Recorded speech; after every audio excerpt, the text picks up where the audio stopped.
Praise the Lord. നിങ്ങളെ എല്ലാവരെയും blessed മോർണിംഗിലേക്ക് യേശു ക്രിസ്തുവിൻ്റെ നാമത്തിൽ സ്വാഗതം ചെയ്യുന്നു.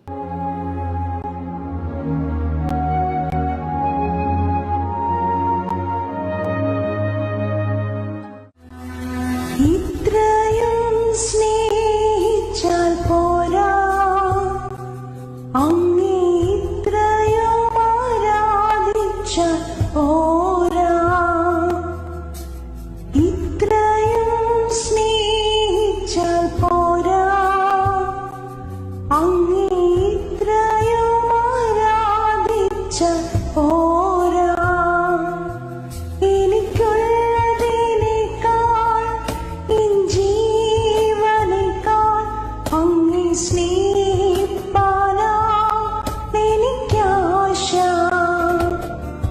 എനിക്കുള്ളതിനേക്കാൾ എൻ ജീവനേക്കാൾ അങ്ങേ സ്നേഹിപ്പാനാ എനിക്കാശ. യേശുവേ ആരാധ്യനേ, യേശുവേ ആരാധ്യനേ, യേശുവേ ആരാധ്യനേ, യേശുവേ ആരാധ്യനേ.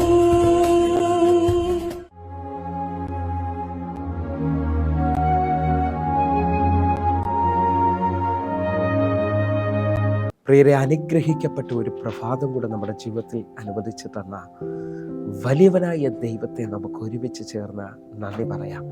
എത്ര പേർ പറയും, ഞാൻ നിന്നതല്ല, എൻ്റെ ദൈവം എന്നെ നടത്തിയതാണ്. ഒന്നുകൂടെ പറഞ്ഞു കഴിഞ്ഞാൽ 2024 ജൂൺ മാസം 7-ാം തീയതി വരെയും എന്നെയും എൻ്റെ കുടുംബത്തെയും പ്രത്യേകിച്ച് ഈ പകർച്ചവ്യാധിയിൽ നിന്നും അനേക പ്രതികൂലത്തിൽ നിന്നും പ്രതിസന്ധിയിൽ നിന്നും കണ്ണിലെ കൃഷ്ണമണി പോലെ സൂക്ഷിക്കുകയും വിടുവിക്കുകയും ചെയ്ത വലിയവനായ ദൈവത്തിന് നന്ദി പറഞ്ഞുകൊണ്ട് ഈ പ്രഭാത ചിന്തയിലേക്ക് നമുക്ക് ഒരുമിച്ച് അടുത്തു വരാം. ദൈവം ഒരാളെ നിങ്ങൾക്കായി അയക്കും.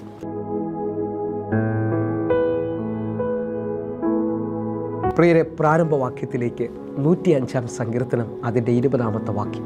രാജാവ് ആളെ അയച്ച് അവനെ വിടുവിച്ചു, ജാതികളുടെ അധിപതി അവനെ സ്വതന്ത്രനാക്കി. പ്രിയരെ, ഈ പ്രഭാതത്തിൽ നാം കേട്ട അനുഗ്രഹിക്കപ്പെട്ട വചനത്തിനായി നമുക്ക് ഒരുമിച്ച് ചേർന്ന് ദൈവത്തിന് നന്ദി പറയാം. ഈ പ്രഭാതത്തിൽ ഞാനും നിങ്ങളും ചിന്തിക്കുന്ന ചിന്ത, ദൈവം എനിക്കും നിങ്ങൾക്ക് വേണ്ടി ഒരാളെ അയക്കുമെന്നുള്ളതാണ്. ഹല്ലേലൂയ. ബൈബിളിൽ വിശ്വസിക്കാമെങ്കിൽ അനേക സ്ഥലങ്ങളിൽ മുമ്പോട്ട് വഴിയില്ല എന്ന് പറയുമ്പോൾ ദൈവത്തിൻ്റെ ദൂതന്മാരെ അയച്ച് ദൈവത്തിൻ്റെ മക്കളെ വിടുവിക്കുന്നത് കാണാൻ കഴിയും. ഈ പ്രഭാതത്തിൽ ഞാനും നിങ്ങളും ചിന്തിച്ച ചിന്തയ്ക്കകത്ത് യോസെഫിൻ്റെ പശ്ചാത്തലമാണ്. പഴയ നിയമത്തിൽ കാരാഗ്രഹത്തിൽ കിടക്കുന്ന യോസെഫിനെ എൻ്റെ ദൈവം ആളെ അയച്ച് വിടുവിക്കുന്ന ഭാഗമാണ് ചിന്തിച്ചത്. ഒന്നുകൂടി അതിൻ്റെ ആഴം കാണണമെങ്കിൽ ഉൽപ്പത്തി പുസ്തകം 41-ാം അധ്യായം അതിൻ്റെ 14-ാമത്തെ വാക്യം. ഉടനെ ഫറവോൻ ആളെ അയച്ച് ജോസഫിനെ വിളിച്ചു, അവർ അവനെ വേഗത്തിൽ കുണ്ട്രയിൽ നിന്ന് ഇറക്കി. അവൻ ക്ഷൗരം ചെയ്ത് വസ്ത്രം മാറി ഫറവോൻ്റെ അടുക്കൽ ചെന്നു. പ്രിയരെ, ഇതാ യോസഫിൻ്റെ അടുക്കലേക്ക് ഫറവോൻ ആളെ അയക്കുകയാണ്. ആളെ അയച്ച് അവനെ കുണ്ട്രയിൽ നിന്ന് കയറ്റി, എന്ന് പറഞ്ഞാൽ കാരാഗ്രഹത്തിൽ നിന്ന് കയറ്റി. ആളെ അയച്ച് ദൈവം വിടുവിക്കുന്നതിൻ്റെ പ്രത്യേകത ഒന്ന്, നിനക്കും എനിക്കും കയറാൻ പറ്റാത്ത കാരാഗ്രഹം പോലെ കിടക്കുന്ന ചിലതിനകത്തുനിന്ന് ഈ പ്രഭാതത്തിൽ ദൈവം നിന്നെ വിടുവിക്കാൻ പോവുകയാണ്. ഈ മെസ്സേജ് കേൾക്കുമ്പോൾ നിൻ്റെ ജീവിതത്തിനകത്ത് വ്യത്യാസം വരുമെന്ന് വിശ്വസിക്കണം. ഹല്ലേലൂയ. ആളെ അയച്ച് വിടുവിക്കുന്ന ദൈവം കാരാഗ്രഹത്തിൽ നിന്ന് വിടുവിച്ചു. രണ്ടാമത് ക്ഷൗരം ചെയ്തു, അവന് ഹല്ലേലൂയ വസ്ത്രം മാറി. ഇതുവരെ ചെല്ലാൻ അർഹതയില്ലാത്തിടത്തേക്ക് ഇതാ യോസഫ് ചെല്ലുകയാണ്. എവിടെ നിന്നാണെന്നറിയോ? കാരാഗ്രഹത്തിൽ നിന്ന്. ഈ പ്രഭാതത്തിൽ ഒരു പ്രവചന സന്ദേശമായി സ്വീകരിക്കണം. നിനക്ക് അർഹതയില്ലാത്തിടത്തോട്ട് എൻ്റെ ദൈവം നിന്നെ ആളയച്ച് കൊണ്ടുപോകാൻ പോവുകയാണ്. ആ ജോലിയിൽ അല്ലെങ്കിൽ കുടുംബത്തിൽ തലമുറയുടെ വിവാഹ സംബന്ധമായ വിഷയത്തിൽ സകലത്തിനകത്തും എൻ്റെ ദൈവം അർഹതയില്ലാത്തതിനകത്തോട്ട് ആളയച്ച് കൊണ്ടുപോകാൻ പോവുകയാണ്. കർത്താവിൻ്റെ ആ വലിയ വിശ്വസ്തതയ്ക്കായിട്ട് നമുക്ക് ഒരുമിച്ച് നന്ദി പറയാം. നിങ്ങൾ നോക്കിയേ, ഏലിയാവിനെ ദൈവം രാവിലെ വൈകിട്ടും കാക്കയച്ച് ആഹാരം കൊടുക്കുന്നത് കാണാൻ പറ്റും. 1 രാജാക്കന്മാരുടെ പുസ്തകം 17-ാമത്തെ വാക്യമാണ്. രാവിലെയും വൈകിട്ടും അപ്പവും ഇറച്ചിയും കാക്ക ഏലിയാവിനെ കൊണ്ട് കൊടുത്തതായി കാണുന്നു. നിങ്ങൾ വിശ്വസിക്കാമെങ്കിൽ ഇതുവരെയും കാണാത്തൊരു സൂപ്പർ നാച്ചുറൽ വിടുതൽ നിങ്ങൾക്ക് വേണ്ടി വെളിപ്പെടാൻ പോവുകയാണ്. മനുഷ്യനല്ല ഏലിയാവിന് വേണ്ടി ആഹാരം കൊടുത്തത്, കാക്ക അയച്ചാണ്. ഇതേപോലെ നിങ്ങൾക്ക് വേണ്ടി ഇതുവരെയും ചിന്തിക്കാത്ത വാതിലുകൾ തുറക്കാൻ പോവുകയാണ്. അടുത്ത ഭാഗത്തിലേക്ക് ഞാൻ വരികയാണ്. നിങ്ങൾ നോക്കിയേ, ദാനിയേൽ പ്രവചനം 6-ാം അധ്യായം അതിൻ്റെ 22-ാമത്തെ വാക്യം. സിംഹങ്ങൾ എനിക്ക് കേടുവരുത്താതിരിക്കേണ്ടതിന് എൻ്റെ ദൈവം തൻ്റെ ദൂതനെ അയച്ചു, അവയുടെ വായടച്ചു കളഞ്ഞു. അവൻ്റെ സന്നിധിയിൽ ഞാൻ കുറ്റമില്ലാത്തവൻ.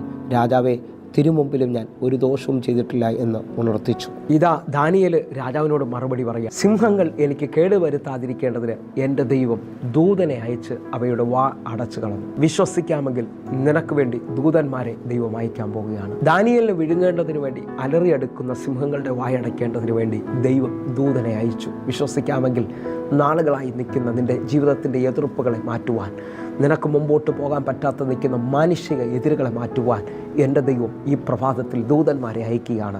കേടുവരുത്താതെ മുമ്പോട്ട് കൊണ്ടുപോകുന്ന ദൈവത്തിനായി നമുക്ക് ഒരുമിച്ച് ചേർന്ന് ദൈവത്തിന് നന്ദി പറയാം. അടുത്ത ഭാഗം നിങ്ങൾ ശ്രദ്ധിച്ചാൽ അറിയാം. അപ്പോസ്തല പ്രവൃത്തി 12-7 അർദ്ധരാത്രിയിൽ ഇതാ പത്രോസിനെ കാരാഗ്രഹത്തിൽ ദൂതൻ ഇറങ്ങി തട്ടി എഴുന്നേൽപ്പിക്കുകയാണ്. ഹല്ലേലൂയ. തട്ടി എഴുന്നേൽപ്പിച്ചിട്ട് ചെരുപ്പിട്ട് അരമുറുക്കിയിട്ട് ഇതാ പത്രോസിനോട് പറയുക, എൻ്റെ പിന്നാലെ വരാൻ. പത്രോസ് ദൂതൻ്റെ പിന്നാലെ ഒരു ദർശനം കാണുന്നത് പോലെ ചെല്ലുമ്പോൾ ഒന്നാമത്തെ വാതിൽ തുറന്നു, രണ്ടാമത്തെ വാതിൽ തുറന്നു, പട്ടണത്തിലെ ഇരുമ്പ് വാതിൽ സ്വതമേ അവന് വേണ്ടി തുറന്നു. വിശ്വസിക്കുന്നവരുണ്ടെങ്കിൽ ഇതാ ആളയച്ച് അല്ലെങ്കിൽ ദൈവത്തിൻ്റെ ദൂതനെ അയച്ച് നിനക്ക് വേണ്ടി ഒന്നാമത്തെ വാതിലും രണ്ടാമത്തെ വാതിലും പട്ടണവാതിലും ദൈവം തുറക്കാൻ പോവുകയാണ് എന്ന് പറഞ്ഞാൽ നിനക്ക് കഴിയാത്തതിനെ ഈ പ്രഭാതത്തിൽ എൻ്റെ ദൈവം ചെയ്യുകയാണ്. അവസാനത്തെ ഒരു ഭാഗം കൂടെ നമ്മൾ ചിന്തിക്കുന്നു. അപ്പോസ്തല പ്രവൃത്തി 9 അതിൻ്റെ 11-12 കർത്താവ് അവനോട്, നീ എഴുന്നേറ്റ് നേർവീതി എന്ന തെരുവിൽ ചെന്ന് യൂദായുടെ വീട്ടിൽ തർത്തോസുകാരനായ ശൗൽ എന്ന പേരുള്ളവനെ അന്വേഷിക്കുക. 12 അവൻ പ്രാർത്ഥിക്കുന്നു. അനന്യാസ് എന്ന പുരുഷൻ അകത്തു വന്ന് താൻ കാഴ്ച പ്രാപിക്കേണ്ടതിന് തൻ്റെ മേൽ കൈവയ്ക്കുന്നത് അവൻ കണ്ടിരിക്കുന്നു എന്ന് കൽപ്പിച്ചു. പ്രിയരെ, ഞാനും നിങ്ങളും വായിച്ചു കേട്ട വചനമെന്ന് പറയുന്നത് ഉപദ്രവിയായ ശൗലിനെ ദൈവം തൊട്ടു. 3 ദിവസം കാഴ്ചയില്ലാതെ യൂദയുടെ വീട്ടിൽ പാർക്കുന്ന ശൗലിനെ വിടുവിക്കേണ്ടതിനു വേണ്ടി ദൈവം ശൗലിനെ മടക്കി തൻ്റെ വിളിയിലേക്ക് അല്ലെങ്കിൽ പൗലോസിലേക്ക് എത്തിക്കേണ്ടതിനു വേണ്ടി ഇതാ തൻ്റെ ശിഷ്യനായ അനന്യാസിനെ തിരഞ്ഞെടുക്കുകയാണ്.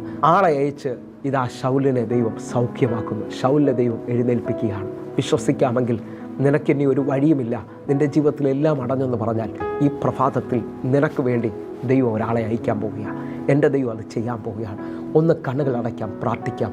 ഞങ്ങളെ സ്നേഹിക്കുന്ന ഞങ്ങളുടെ നല്ല ദൈവമേ, പൂർണ്ണ ഹൃദയത്തോടെ ഞങ്ങൾ പ്രാർത്ഥിക്കുന്നു. ഈ പ്രഭാതം ഒരു വലിയ വിടുതലിൻ്റെ പ്രഭാതമാക്കണമേ. ആളെ അയച്ച് വിടുവിക്കുന്ന ദൈവം കർത്താവിൻ്റെ കരം ഞങ്ങൾക്ക് വേണ്ടി വെളിപ്പെട്ടതിനായി സ്തോത്രം. യേശുവിൻ നാമത്തിൽ ഞങ്ങൾ പ്രാർത്ഥിക്കുന്നു. വലിയ ദൈവപ്രവർത്തികൾ നടക്കണമേ അപ്പ. കർത്താവിൻ്റെ വലിയ കരത്തിനായി നന്ദി പറഞ്ഞ് പ്രാർത്ഥിക്കുന്നു. ദൈവമേ, ഇന്നൊരത്ഭുതം ചെയ്യണമേ.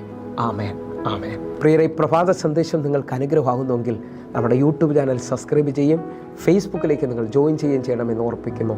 എങ്കിൽ അടുത്ത ദിവസം കാണും വരെയും കർത്താവ് നിങ്ങളെ അനുഗ്രഹിക്കട്ടെ. God bless you. ആമേൻ.